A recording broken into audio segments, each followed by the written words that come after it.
I think maybe music for the most part has made itself too challenging. You go see a show and it's like a mathematical equation. Sure, I get some sounds that are coming off that stage and that, but I need it to be kind of simplified a little bit.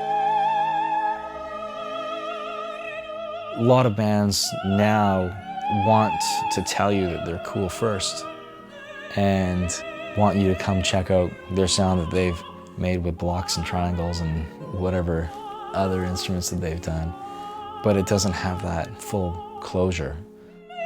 And not saying that it's any easier to do what the Sheepdogs do compared to other bands or whatever. And in fact, I would say it's probably more difficult to do what they do because it's about being honest with your sound. This is the rhythm that we need for this song. This is the harmony that we need for this song. This is the beat. Let's go out. Sheepdogs are like, hey, this is what it is. Have at it.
Okay, so about a year ago, we would have been playing, a sold-out show in Saskatoon would have been like maybe 300 people. And we would play across Canada. If we're playing on a Monday, Tuesday, Wednesday, we'd maybe get, between 0 and 15 people there or something like that. And that would be okay. We were kind of, still slowly chipping away at sort of the, making a career in the music industry, very slowly. We were basically, a band that would tour in these little bursts all the way to Toronto from Saskatoon and surrounding areas and not making any money, at least not for any profit, We were like grinding out across Canada. We literally were so broke, man. We'd be like sleeping in the van or we'd be sleeping like at the bartender's place or something, right? So we didn't have any money.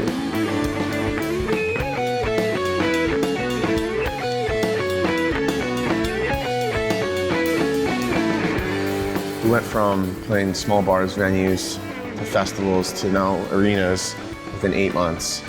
So a lot of people are coming out kind of being like, all right, let's see what these guys are all about, see if these guys are as good as everyone seems to think they are. So there's a pressure for that for sure. I think that, it makes you a little bit, not nervous, but a little bit more like driven to perform at things like this.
The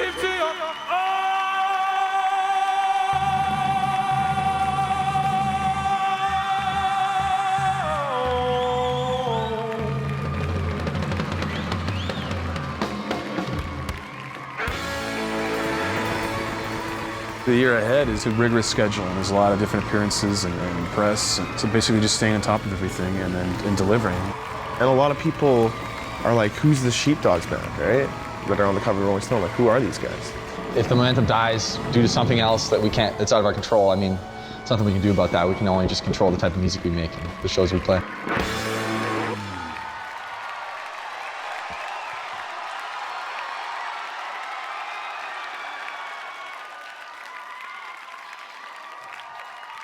They were a band who were playing a shitty club with only a few people watching them, to being a band that's on stage in front of 15,000 people in some venues and some events. And you think, well, it's not possible that 8 months ago, you know, there was none of this. How did this all become? You know, back when the contest was still going on and kind of dragging on for months and months there, we were so focused on that, like, let's, you know, everybody vote and get them on the cover of Rolling Stone. But then, you know, I started to think of a couple months ahead of that, well, if they win, like, what's the next year going to be like?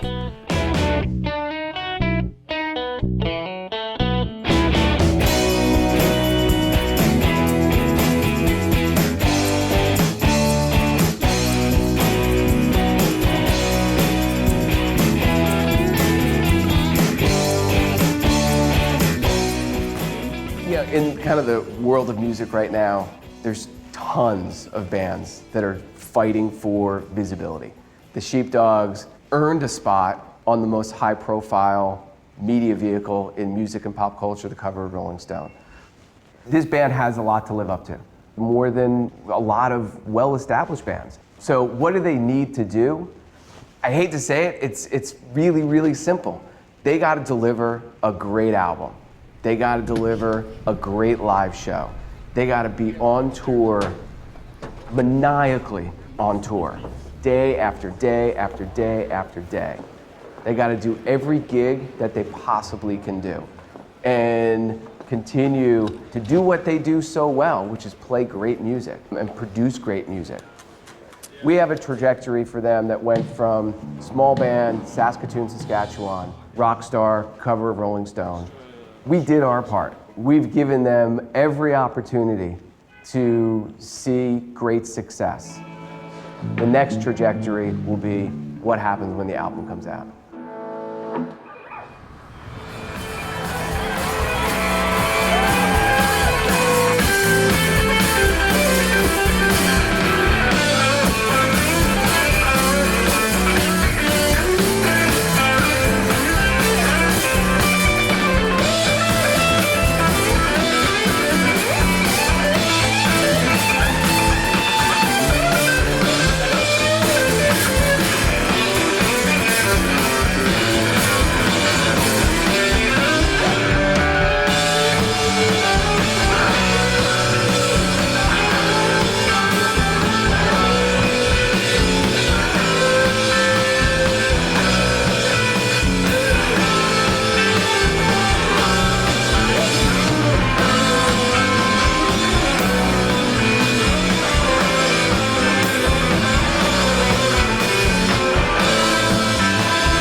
When this happened, our goal was no matter what happens with the contest, it's our start for a career. With the success, not letting it get to their head and realize that there's always a ton of work to be done. Now we are on Atlantic Records around the world, so as a manager, my job is to get them excited around the world so they work for my band and make a record that's really good.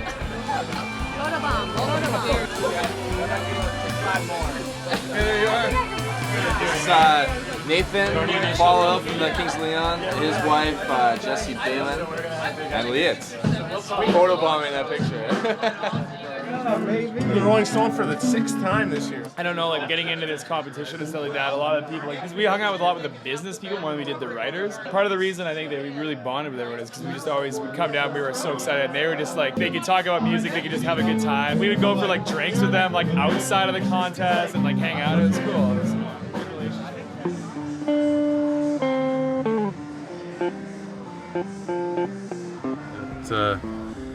I don't know, it's kind of weird to have to come and do a one-off like that in New York. But that's what this year's been about. It's been, not everything makes sense. So someone was asking me today, oh, well, you come to New York a lot, do you get to see the sights? And I was like, no, never. Because it's just, we're always coming for a purpose. It's always like a show, an interview, or an appearance, shooting photos, you know. My long time, I like to be very relaxed and laid back, and so sometimes I feel like my life is constantly contradicting my natural sort of like inclination. So I don't know, I definitely have that desire to like just kind of disappear for a bit. But I understand that this is the the hectic nature of a traveling rock and roll band. It's part of the deal, man. It's fun too. Like, it's not just tiring, taxing, days. It's also exciting and fun.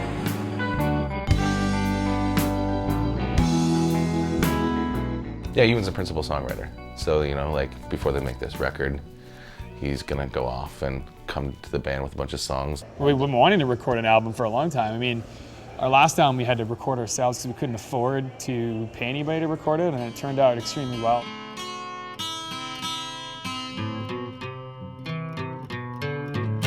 There ain't no easy way out. When in doubt, you discover it's all about. And we just literally did it in like a room 10 by 20 or something like that, and hot as hell. And Ewan just had his Pro Tools, his computer, and we just 2 mics.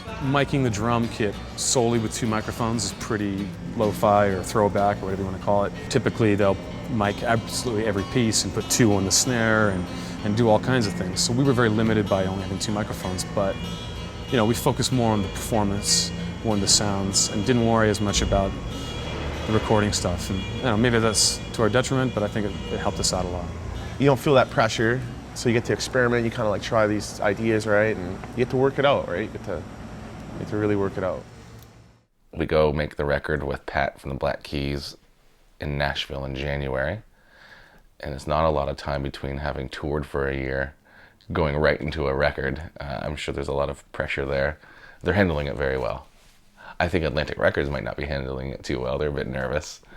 It's not something that they're used to, having like a band kind of come in and just say, "Hey, we're making this record," and just go do it. They want you to songwriters and they want to A&R the whole thing, which I understand, it's big business, but fortunately we have Pat from the Black Keys attached to it, and it kind of freed up some creativity. We're really excited. We got new songs, and we haven't had a lot of time to work on them, but that's what we're going to do in January. Is we're just going to go somewhere and just work on music for a couple weeks and make that our focus, because now for the first time ever we can actually just do that and not work jobs, which is insanely great for us. Not many bands get a chance to do it for a living, Like, I used to install windows and doors, now I play arenas, so it's been a bit of a change for sure.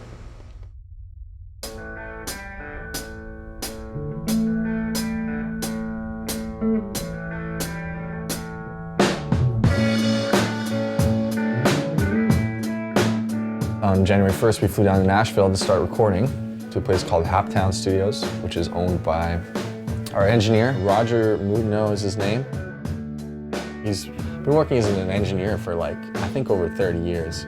He's told us all kinds of stories about people he's worked with, like John Cale, like Run DMC, BC Boys. He's very experienced, and he's a really cool guy, good guy to work with. The other people we're working with, we have two producers. One is Austin Skaggs, who wrote the article on us for Rolling Stone. And the other producer we have is Patrick Carney, who's the drummer from the Black Keys. For me, it's very front heavy, and for somebody like Leah, it's very back heavy.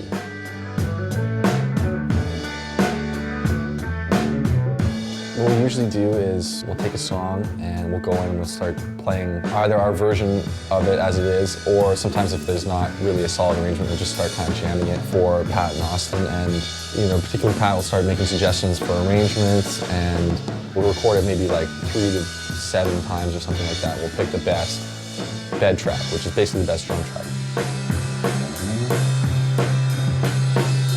If we need to touch up the basic guitars, we'll do that. We'll start adding more guitars. We'll start adding organ and piano and percussion and vocals and backup vocal.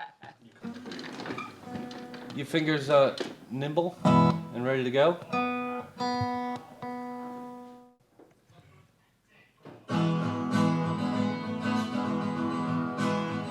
When they press that album and you hear it and you're like, holy shit, this is legit. They've got it. They worked with the right people. Then we'll know how real big it is for the Sheepdogs. Everyone's gonna want to hear their stuff now.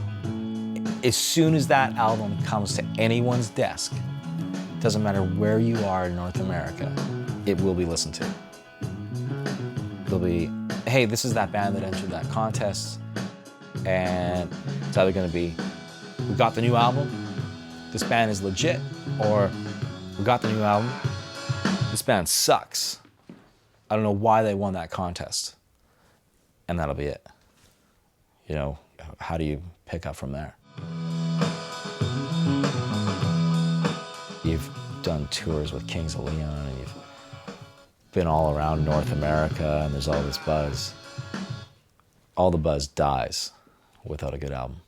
We look at it like it's hit or miss, We look at it like it's do or die, and we want to have a big record.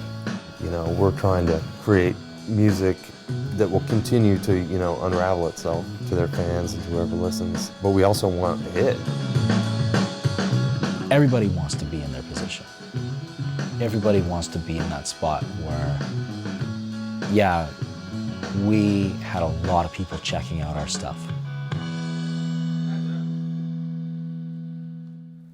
And it's about them taking advantage of that and not fucking up.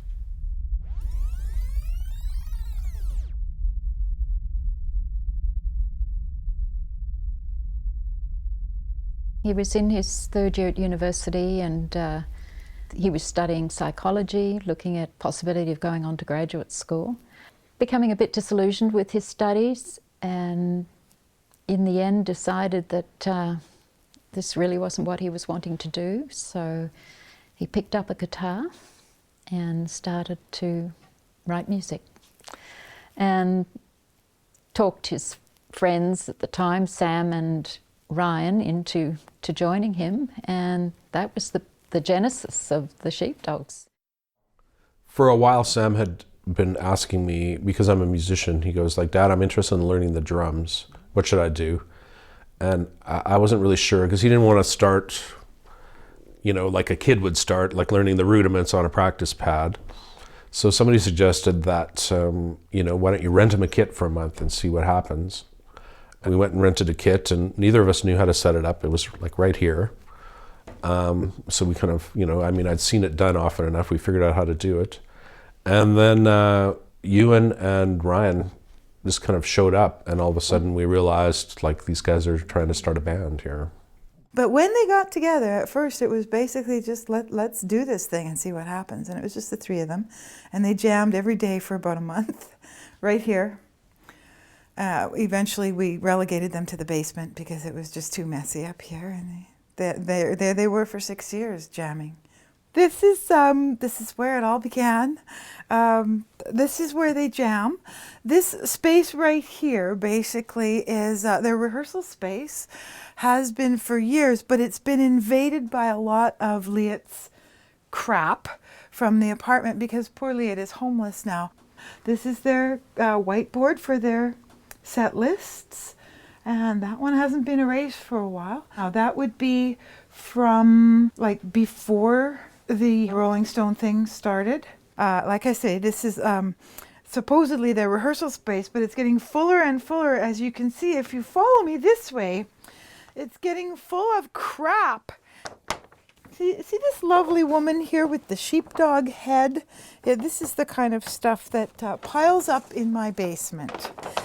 It's the Sheepdog Museum. Very proud. I'm a very proud mom, as you can see. Once they decided that they were going to do this, they basically practiced and jammed every day. They were all holding down day jobs to pay their way, but it seemed like every spare minute was devoted to working on their music. So they were all kind of trying to find their way, but what they really wanted to do was play. So they just decided, heck, we're gonna do this, see what happens. Well, they were basically learning to play their instruments, right? Ewan had played quite a bit of guitar on his own, but Sam and Ryan were basically beginners on their instruments.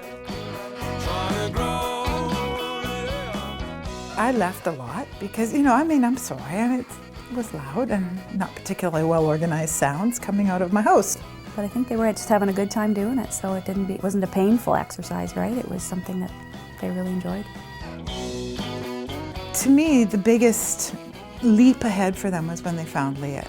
Really made a huge difference in their sound, in their focus, in their cohesiveness, and in their awareness of where they were going, what they were doing. He's, I guess, a bit of the odd man out in that he's from PA, right, and not from Saskatoon. And he takes a lot of flack. And these guys, a bit of a different culture in PA. It's not as much of a, well, it's all relative, I guess, but it's not as cosmopolitan as Saskatoon. Cosmopolitan.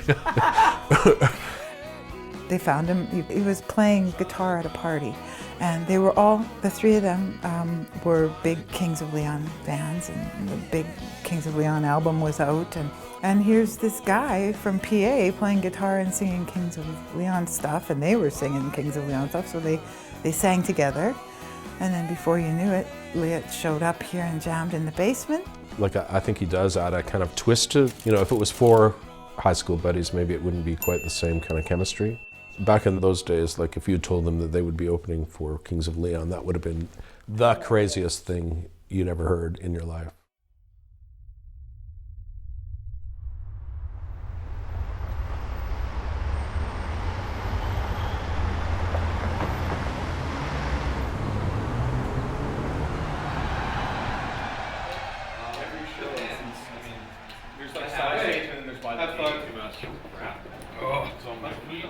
The way the business has meandered over the last 10 years, basically the record business has taken a huge fall, as not just the business knows, but everyone knows. So the Sheepdogs come into a time where you better be a great live band. And if you're not, don't bother. And I think that's really what's critical for a band like this, because all these opportunities that they have are fantastic, but if they can't deliver it on stage, then it doesn't matter. Is this it?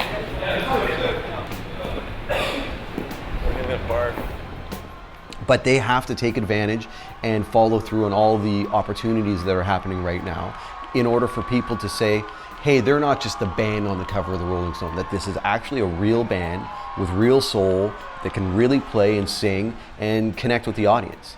And the more they do that, the more people are going to give them credit and buy into what they're doing and really stick with them.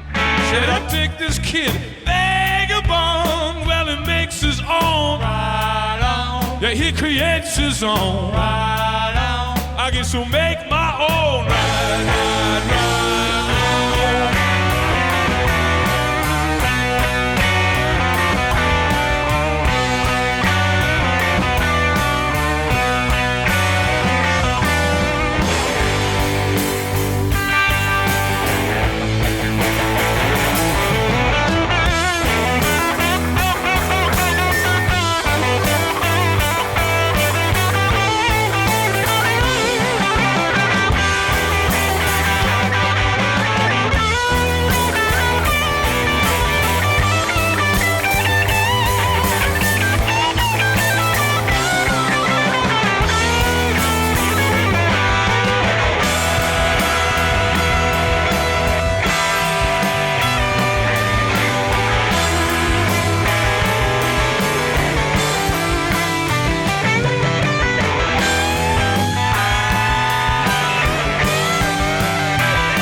biggest bands in the world, when you record your album, then you go play that album 200 times, sounds are gonna be a little bit different. For the Sheepdogs though, it's unbelievable the difference between a recorded album and their live show. It's a night and day experience. Their challenge now is they've got to get their album up to their live show.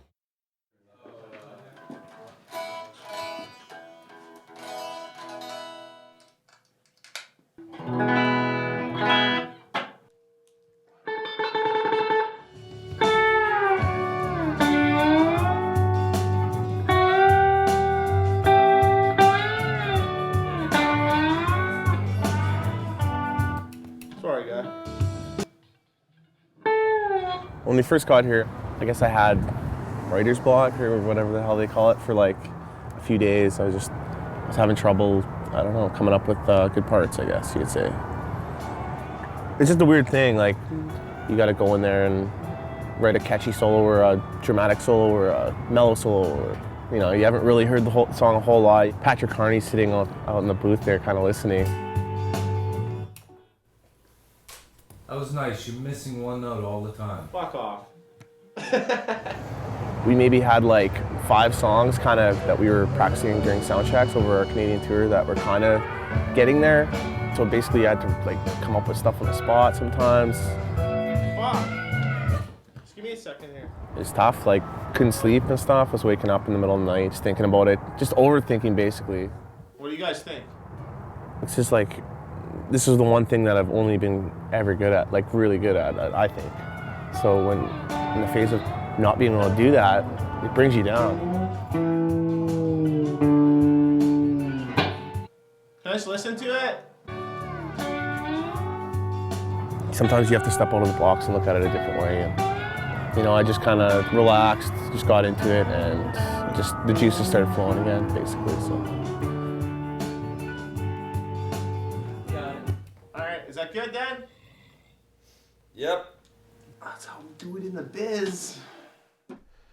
Like typically, I mean, over the years, we've heard everything, right? Like right from day one, because we're sitting here and they're doing it in the basement. So, but they haven't been around for months, really. So we've been I'm kind of wondering wondering what the new when they've stuff had a is. chance to even work on this stuff. But apparently they have, so. And he did say that a couple of things on the album we'd recognize from having heard them work it out in the basement over the last, whatever, Right. many years or months.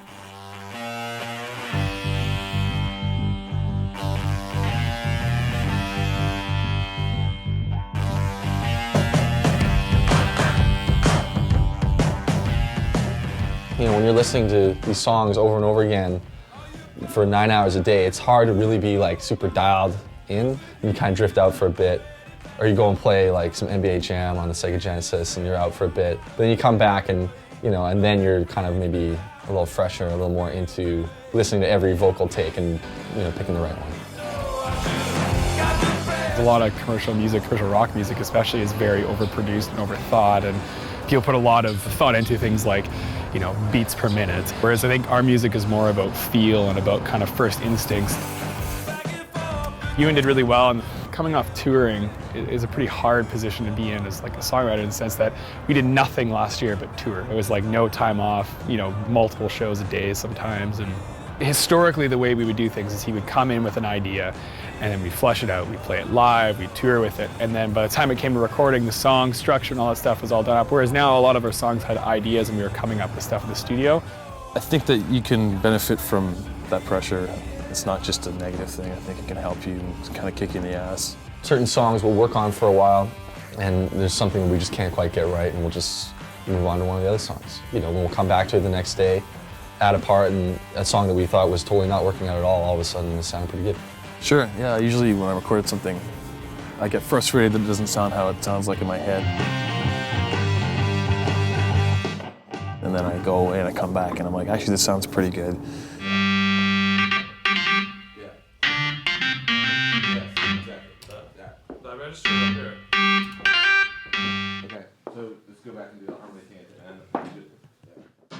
I think sometimes he likes to be in control of everything, and in this position you're giving up a little bit of control by having a producer. We've worked together for so long making songs, it's really interesting to have somebody else come in and make some suggestions, some of which are fairly bold or drastic.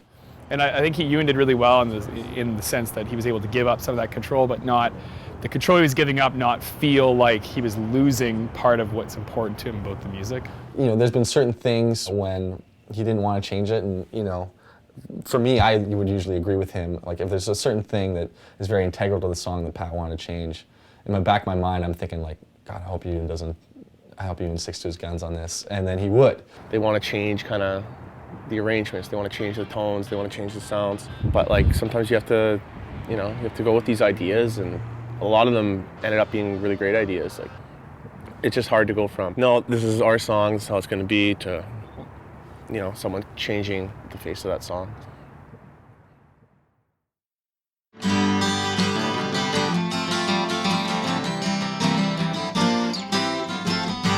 don't get by, I just sit around wondering why. Hold my hand, take me from this land. Every band who's ever released a song is always compared to somebody else. You need to do that. It doesn't matter what it is. It's the same thing in sports. Oh, he runs like this. He's got the same moves as such and such.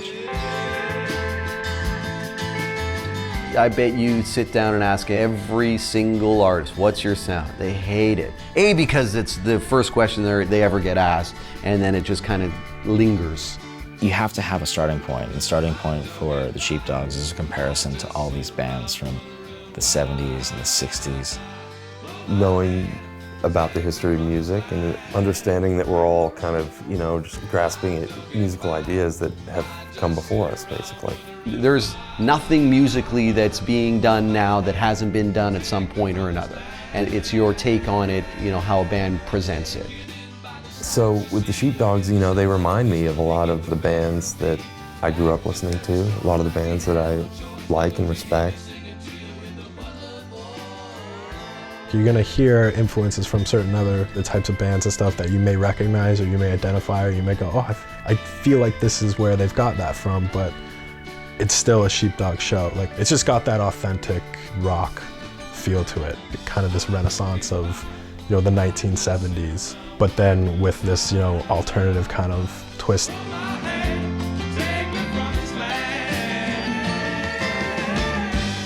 They need to now take that 60s and 70s sound like band mindset from people, and they gotta say, yeah, sure, there's definite influences, and they gotta make it their own, add some Southern Saskatoon to it.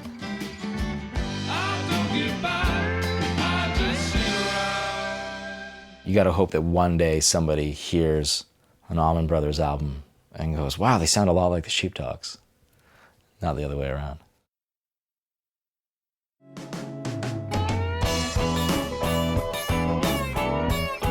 I'll tell you about the first time I saw the Sheepdogs, man. As it turns out, the Sheepdogs were on their very first tour ever, and they were opening for us. And I'm like, I hope they're good. I hope I like them. I hope they're good. Hey guys, fucking rock! After doing a couple shows with them, we were like, you know what? They can't open for us anymore. I'm sorry for all the swearing, buddy. Yeah, sweet.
last time I saw him in Winnipeg, I noticed the audience after every song get louder and louder and louder after each song.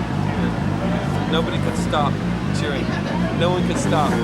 I couldn't stop. I forgot that I even knew them. I was just like, ah! Really good. 16-year-old girl.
Then came that whole phase of just worrying ourselves silly over the fact that they'd be driving 20 hours straight through a snowstorm with moose jumping all over the road in a terrible vehicle that shouldn't really be running. And they were broke.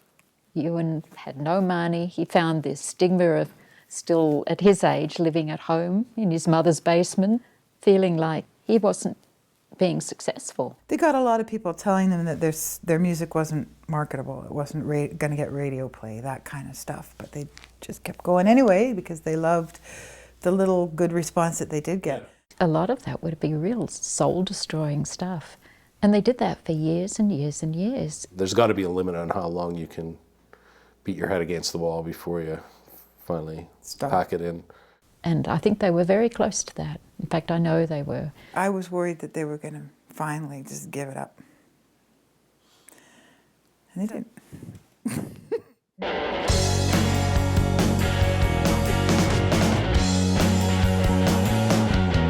We're here to see the Sheepdogs. 100% the Sheepdogs all the way. We're from Muscle Shoals, Alabama. We come up here for the weekend to see the Sheepdogs, specifically the Sheepdogs.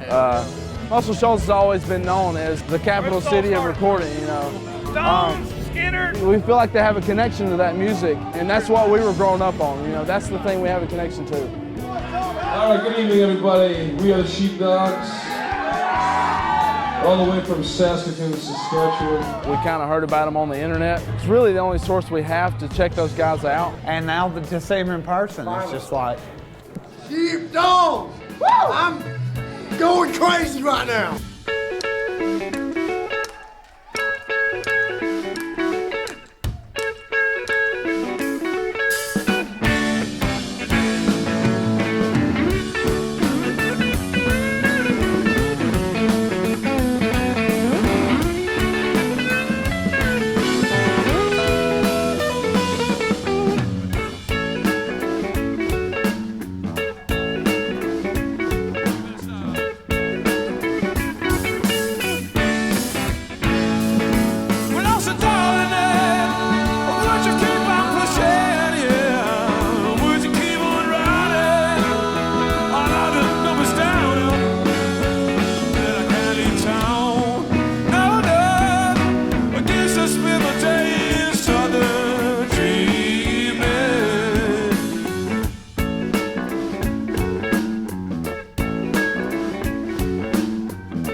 Doors and Allman Brothers had a baby. There's the Sheepdogs, you know what I'm saying? I chatted with those guys after. They remind me of like guys from Saskatchewan or something that would just be like excited and had a few too many pops, and they were so thrilled, and they were just, you know, saying all this stuff about you guys are keeping rock and roll alive, and you know, those are music fans and we're music fans, so I know what he feels like, you know.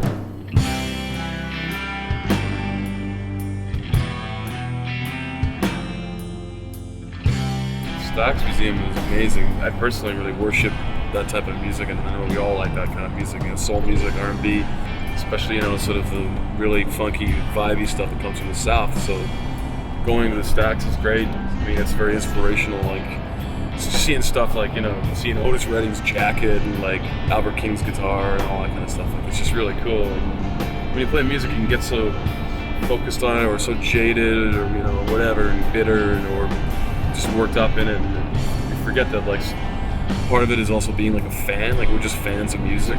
Let's just reel this baby out of here. Going to check that out, like, it's just kind of like brings out the kid a little bit, because it's like, oh cool, there's that guy's guitar, and there's, you know, I like that. You know, we love music. Obviously, we want to make money, and we like the attention from girls and being popular and stuff like that. But you know, it really is about the music.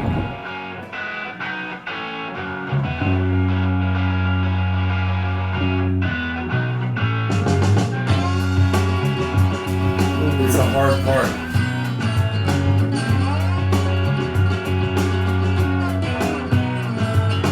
What's the sharp sound in my brain? It's driving me insane. How do you turn off and wind things down? It's hard to settle in this town. How'd you phone? How did you get your name? Gotta turn it and play the game. Late night gig up at the crack of dawn. Hustling and carry on. Who do you live with? Who you working for? I'll be enamored and at your door.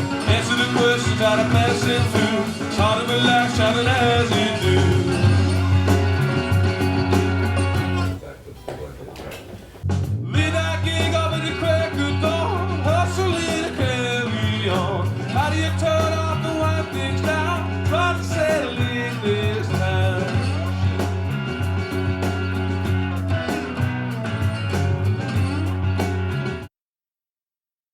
It's a tough song to sing. How do you turn off and wind things down? It's hard to settle in. How do you turn off and wind things down? It's hard to settle in this time. How do you start your song? Fuck. Breathe. Down the street and out in the rain. Drive on now and get on a plane. I was back home and asked you to. Fuck.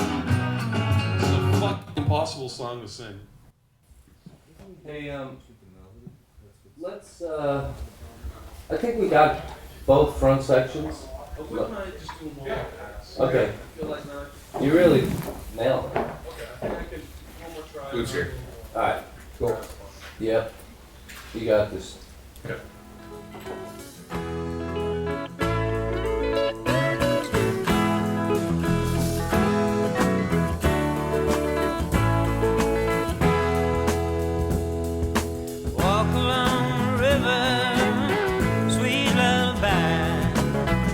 Keep on flowing. They don't worry about where it's going.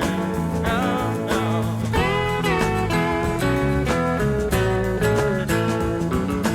Don't fly, Mr. Bluebird. I'm just walking down the road.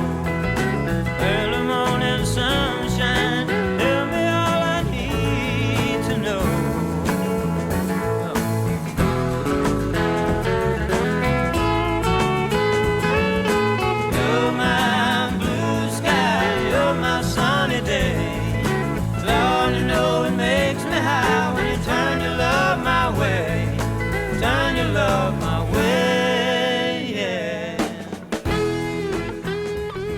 I think Ewan's always had, and it's a blessing really, but he's had lots of possibilities that were open to him. It's pretty much gone through life. If he's interested in something, he just goes and does it. And not all of us are so gifted that we could say, well, I think I want to do this, I think I want to be a football player, and then to excel in it. And I don't think it occurs to him that there wouldn't be something that he perhaps couldn't master or couldn't undertake. They know how lucky they are. They don't like people saying, oh man, you guys are super lucky, but they know that the opportunity that they have is amazing. And is there pressure in that? Sure, but I think there's probably a lot of freedom in that too.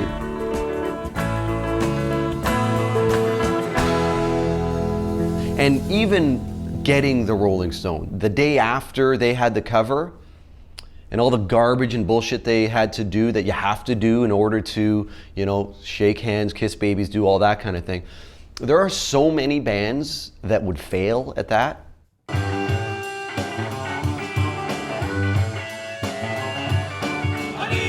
And so many bands do. Because they think we've done it, we've done all the heavy lifting to get there. That wasn't quite right. You helped those harmonies. I need help! Like that? I need help. I need help. Now they start to see some money coming in, some cool tours, some cool dates, some record sales start to happen. They go, okay, cool, now we've done all this work, we can let it sort of wash over us, and then we're gonna make the record we wanna make, and we've got all these fans now, and they're gonna be there ready for us to have our next album. We need some time off. And it's just, again, the shape and the landscape of the business is so different now. I mean, everyone's attention span is minuscule. So you're gone for 2 months, forget it. Feeling good, oh, like you know I should. Got the pressure beat just like you know I would. No or new? No. No. No. Feeling good, oh, like you know I should. Got the pressure beat. I think with them having spent 7 years not getting anything, that they are still appreciating this whole thing. I'm hoping that stays with them, because it will make for a great career for them.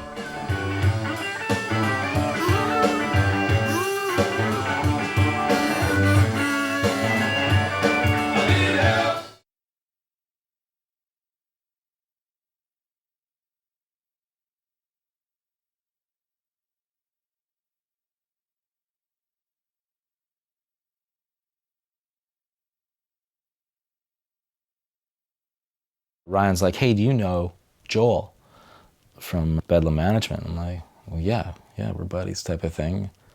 It's like, yeah, we're trying to meet him and trying to talk to him about stuff or whatever. They've been showcasing for a couple years playing, and for some weird reason I've never heard of the band or had seen the band. And it's even been in A&R meetings at our label, and I never listened to it. I don't know if it's the name or just I got too busy with stuff. It was at the bottom of the pile, I'm not sure. I just said, hey guys, why don't you come over for dinner? You know, I don't know what you're doing, what your plans are and that. Jeff Leake was like, you're coming to my house for a barbecue. I know you're super busy, but just come to my house, hang out with my kid. And I'm like, all right, I'll come over. We got a couple hours. And then he's like, oh, by the way, that band, the Sheepdogs, is coming. I was like, they better be nice dudes.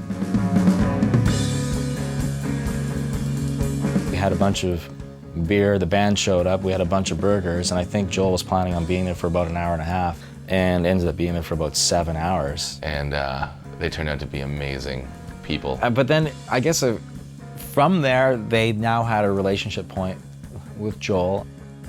I let them stay at my office because I knew they were poor. So I was like, you guys, you seem nice, you could crash at my office if you want to pay for a hotel room. Well, I came here and they're on my couch. I think they're on another couch downstairs. Someone had the bed upstairs. So they were spread out around the office. And then the next morning I came to take them for breakfast, but they had to go and left me their vinyl, which is somewhere around here. And I listened to the vinyl, I was like, whoa, this band's really good.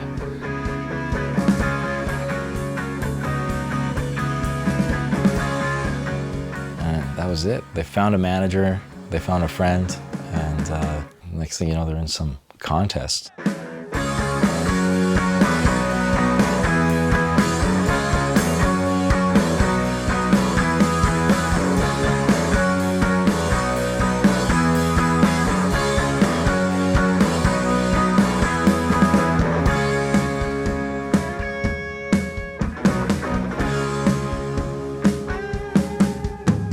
It's up to you, it's all in love. It's hard to tell what I'm thinking of.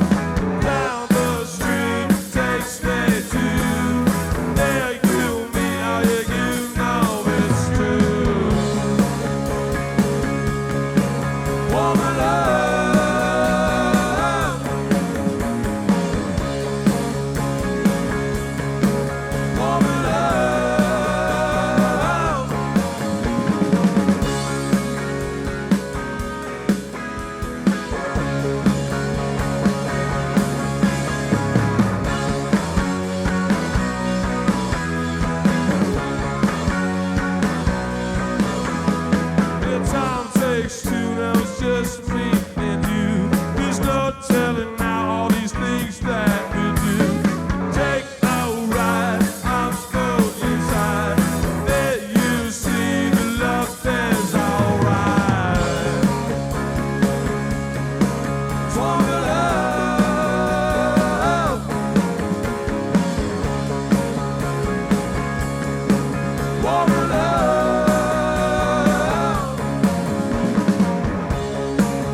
remember getting a call from Joel, and he's like, hey, there's this contest going on for Rolling Stone magazine. And they're looking for, you know, who the greatest unsigned band is. So the contest came from a friend who's A&R at Atlantic Records. And he's like, what's your favorite band in Canada right now? And I was like, this band, the Sheepdogs. I'm like, it's just a good rock and roll band. You should check them out. And they got accepted a couple months later. And then I called the band and let them know that I did that.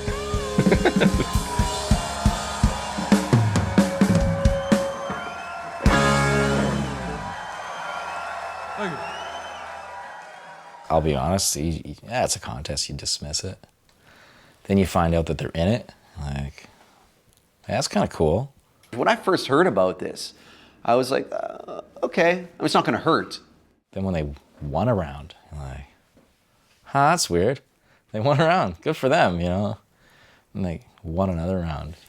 And it's like, well, they're top 4. I mean, and they're these guys from Saskatoon.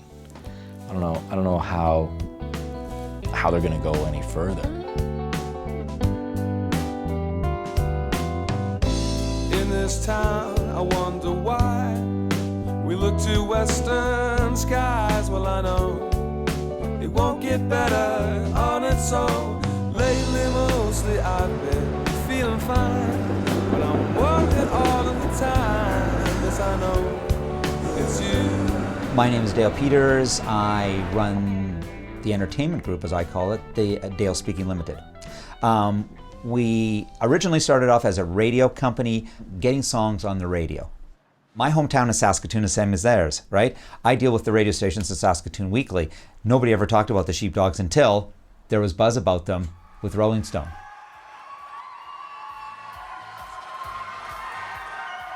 First thing I thought when I heard I Don't Know, I go, okay, this is really good. This harkens back to the days of Crosby, Stills, Nash & Young, Allman Brothers. This is really cool. This is good. This is very classic rock. How would this ever get on the radio? Because classic rock in this country doesn't play any music. So that's sort of not going to help us. How do we get it on regular rock stations? The rock and roll never dies, but in Canada, it's taken a little dip. And so it's nice, every so often there's a band that comes and is like, fuck you all. And Sheepdogs were that band. Never had I heard a more disturbing word. Holding on for long, I never felt so quite disturbed. Lock it up through the morning of I don't know. When I thought I even know I don't know. I've been looking for what's coming now I don't know. Well, somebody please help me.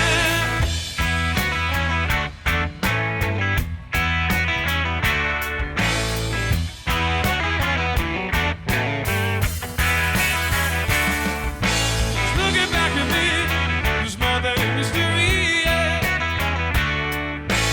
Pages and pages of this ancient history, yeah. Lock it up in the morning of I don't know. When I thought I even know I don't know. I've been looking for what's coming up I don't know.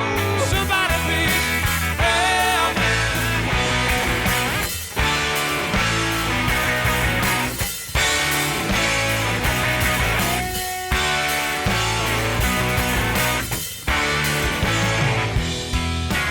I don't know.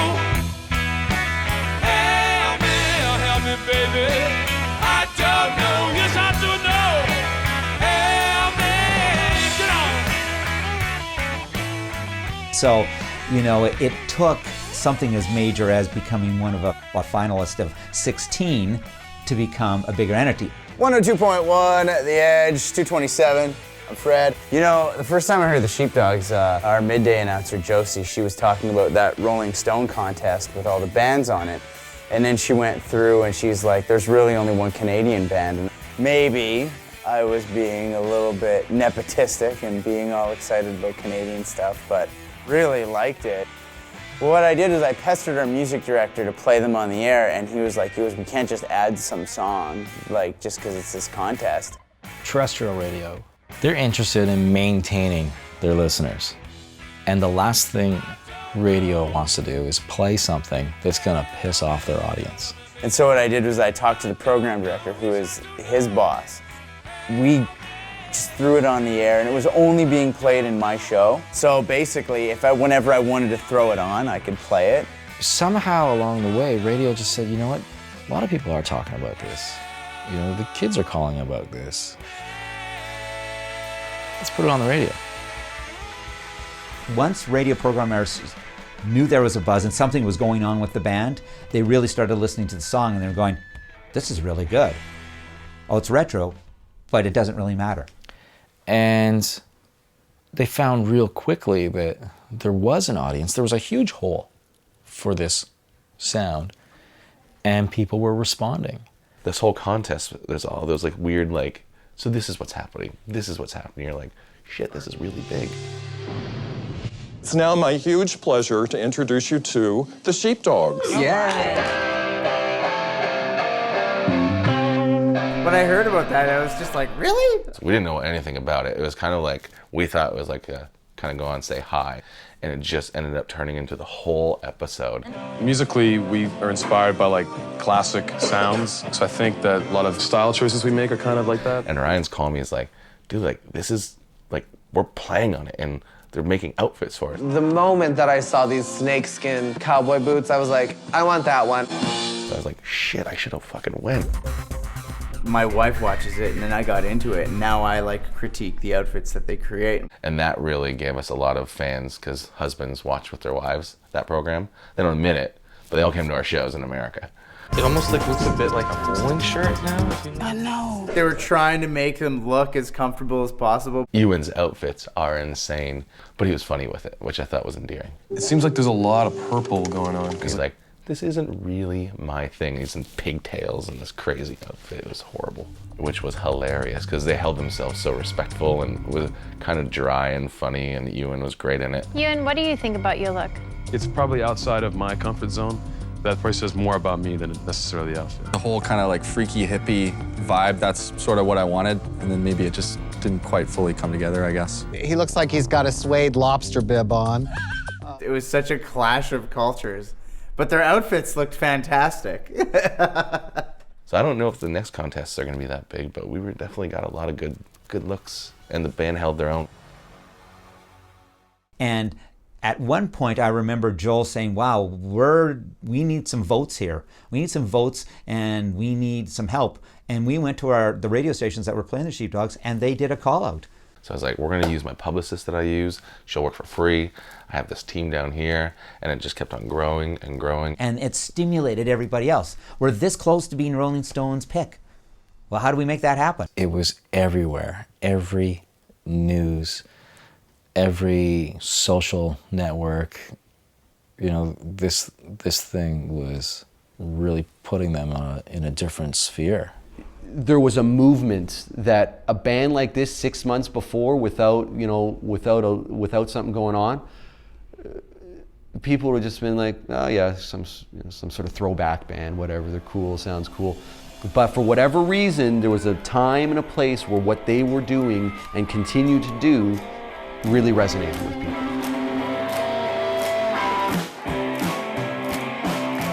The band was playing Edgefest in Toronto, summer of 2011. And they're playing this side stage that XM had set up. It was like 36 degrees out that day, and people were just milling around to see them on the side stage of Edgefest. And the main stage didn't have nearly as many people as the side stage did. I guess this side stage was supposed to be for if you get 1,500 people, you get 1,500 people.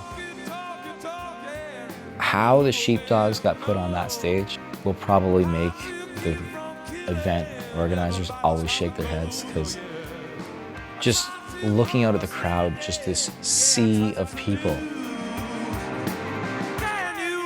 And so you had the majority of the crowd crowded into this one tiny part of Edgefest just to see this band that has only had one song that's not even really in rotation on the station yet.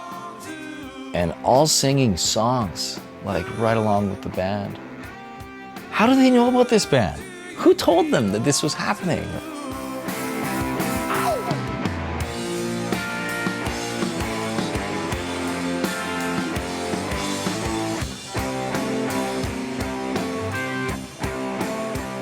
Like the Rolling Stone contest really kind of galvanized the whole town, basically, right? I mean, everybody, you know, worked with Ryan's grandma, or you know what I mean? Like there was all these connections, right? It's a pretty small town, like 85-year-old ladies coming up to them on the street, you know, I voted for you boys. It caught their imagination because this was a small town city most people south of the border had never heard of. This was a band of unknown musicians coming out of Canada who were seen to be representing Canada in this competition and very much considered the underdogs. And there was a lot of public interest in it.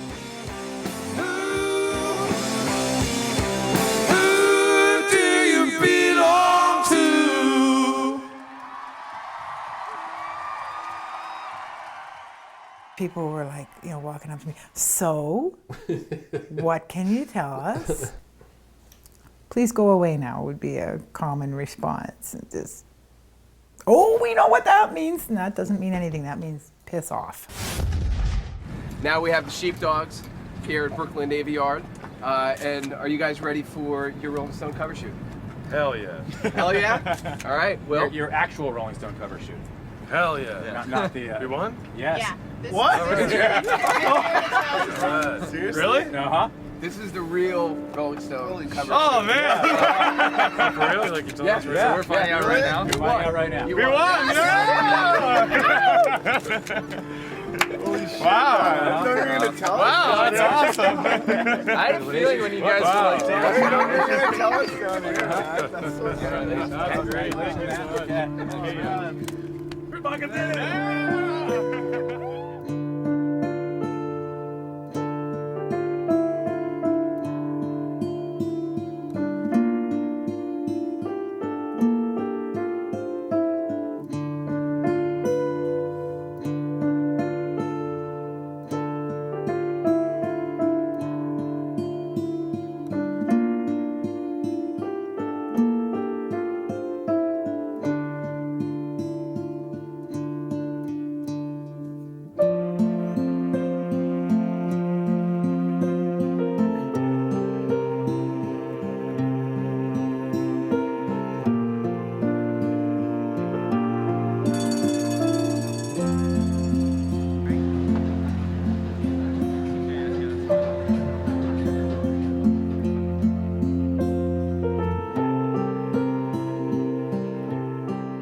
Well, we played Voodoo Fest. It was good. We actually had a pretty good audience for playing so early in the day. I think we played at like 12 or something like that. And I think there's a good amount of people there to see us, you know?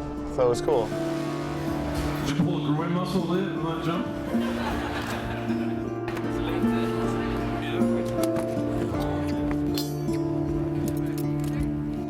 Fucking cases, man. These things are fucking brutal. Whatever.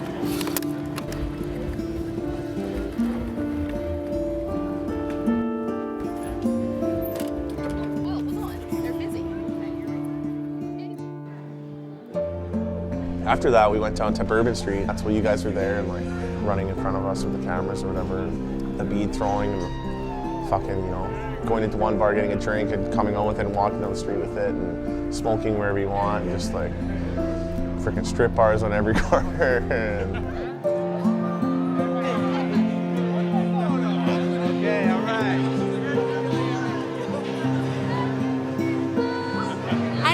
I just saw him on the street, but I've known him from Project Runway. Saw him today at Voodoo.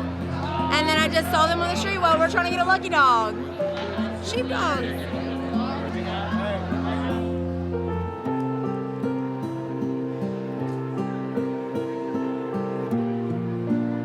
I must have threw like, I don't know, 2,000 beats that night or something.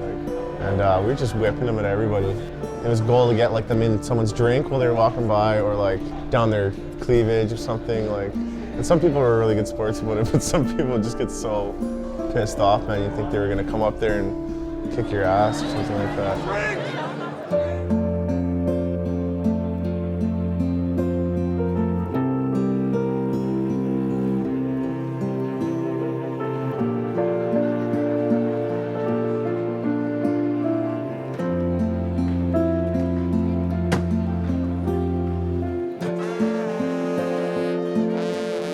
That was cool, Bourbon Street's cool, but then we went over to Frenchman Street, and that's where all like the real brass is, like the real players, so playing their hearts out, man, for like nothing, you know, and they're fucking so good too, and they're just like killing it. 6-piece like horn section and like real brass, like real rootsy, real music. So that was really cool to see.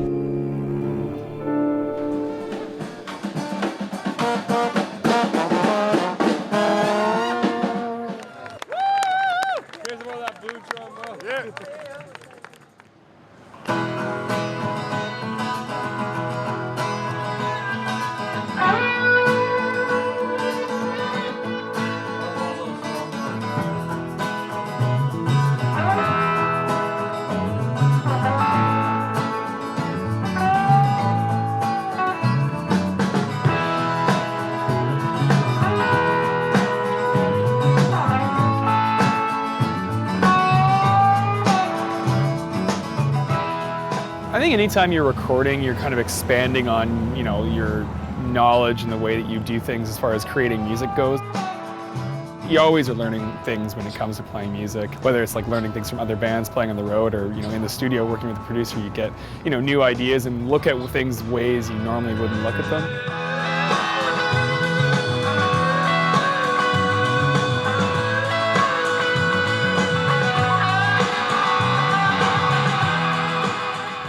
I learned how to be a different guitar player, I guess. Well, like a little bit.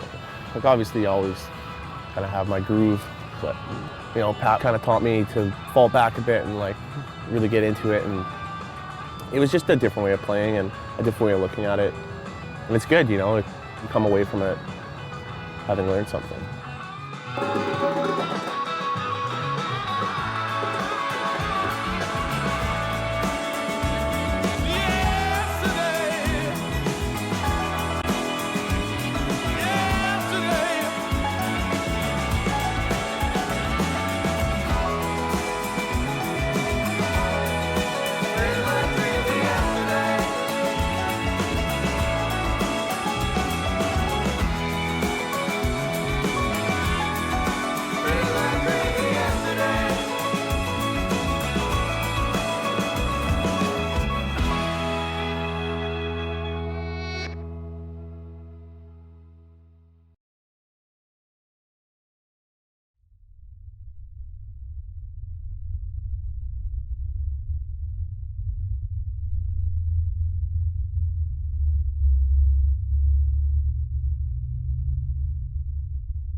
Okay, so right now we're on a bus. We're parked in front of the venue, Lee's Palace.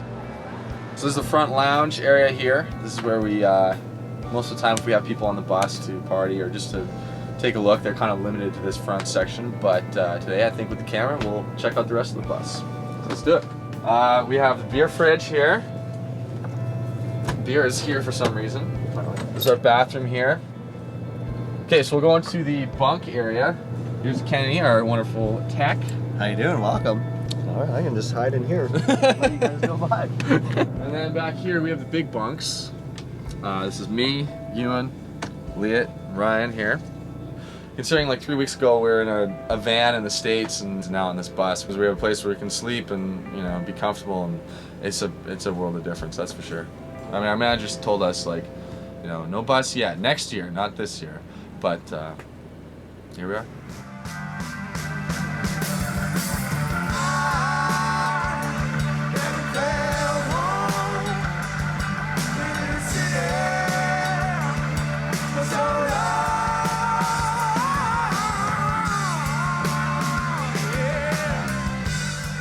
Well, Lee's Pals came about because we're doing a Canadian tour, and we had a few different promoters that were involved, and they all wanted us to go play the big rooms, the 2,500 cap rooms, and they're like, you could sell this out.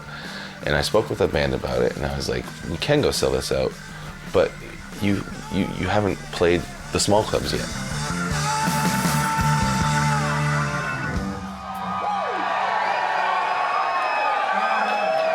Man, you guys are excited for us. You are really stoked for the Sheepdogs. Come on! I just got surgery on my hand, but I really wanted to see the Sheepdogs, so I came anyways. Front row. I'm gonna risk it. Woo!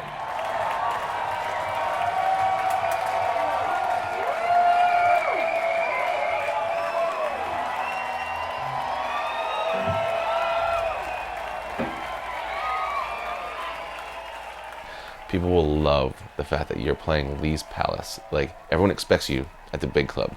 In Toronto, you earn it. So you go to Lee's Palace, you do these nights. And we did 2 nights, just a Friday, Saturday. We could have done a Sunday, but we went, you know what, let's leave it on a high. The principle of this was just for the fans. It's like everybody in that room is there close with the band and having that moment. And the fact that they've been playing all these big stages and stuff, like, they needed to be on that smaller stage where they're with the fans and feeling that energy that also allows for them to come out and become a better band.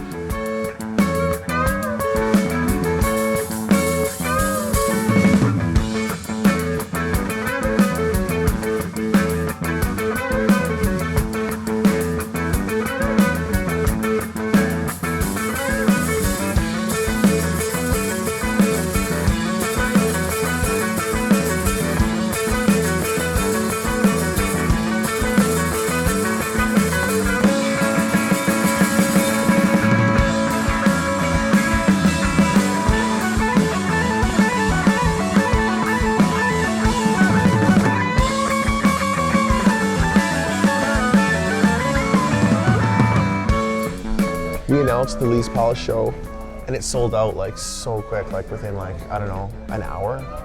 So then we announced another one, and that one also sold out in like an hour. So we're just like, holy shit, this is a lot bigger than we thought it was gonna be, right? And those people just loved it, like people singing along, and it's boozy and sweaty, and I love those moments, and people don't forget those moments.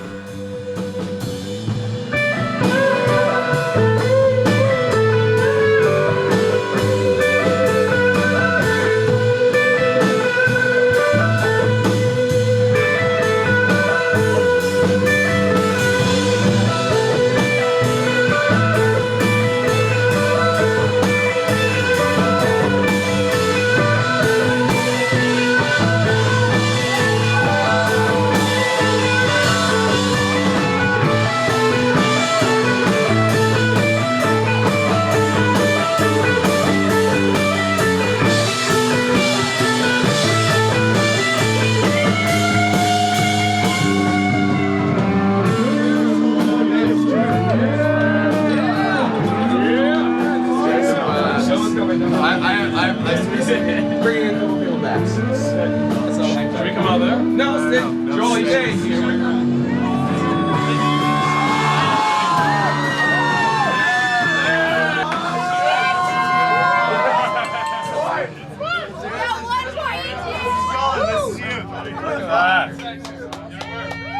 Like when we first recorded this album, the 2 microphones on Ewan's computer, and our goal at the time was to print 1,000 copies and hopefully sell those 1,000 copies and have to print it again. And now our record's gone gold. We sold 40,000 copies in Canada. It's unbelievable, man. It feels so good. And to see it right here in front of us like that, I mean, it's amazing, man. It's so good.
I don't know how to play. People want rock and roll music. People want it, and our bands like this, we know what they're feeling. Like, I've been there. I've gone to the shows and been like, why don't they just play some nice, simple, old school rock and roll music? I don't want it to sound arrogant, but to me it seems easy. It's like, it's been shown, like years and years of like, this is how you fucking do it. Like, this is how you do it. It's right here on the paper. The Sheepdogs do it, and I think we do it, and I know there's so many other bands out there that are ready to do it, and it's an exciting time. I think the next couple of years, you're gonna see it happen.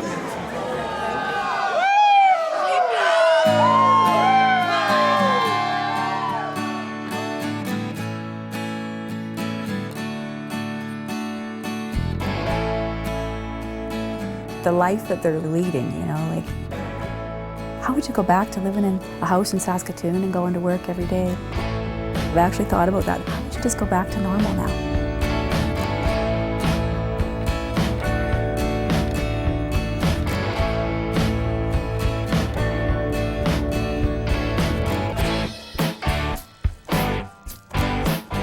I don't think it can all go away right now unless Ewan gets killed.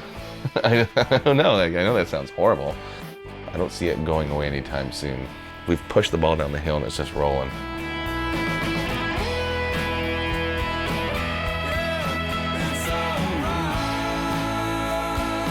All kinds of people come out, oh, you must be proud of your son, which I am, but I was proud of them before, right, for their perseverance. So it's easy to handle success, I think, but it's the lack of success that they were so... It's the tough part.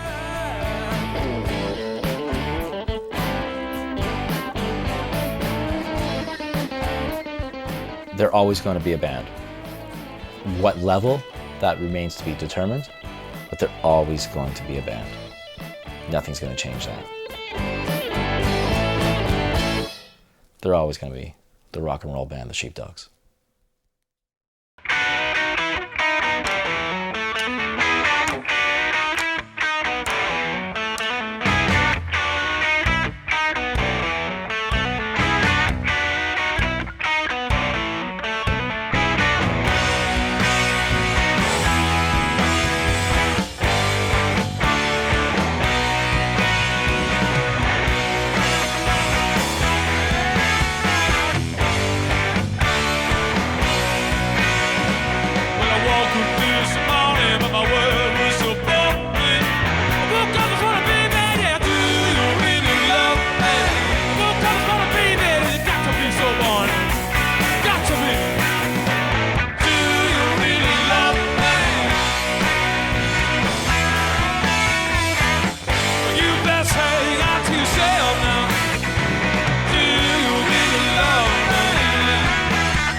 Bye.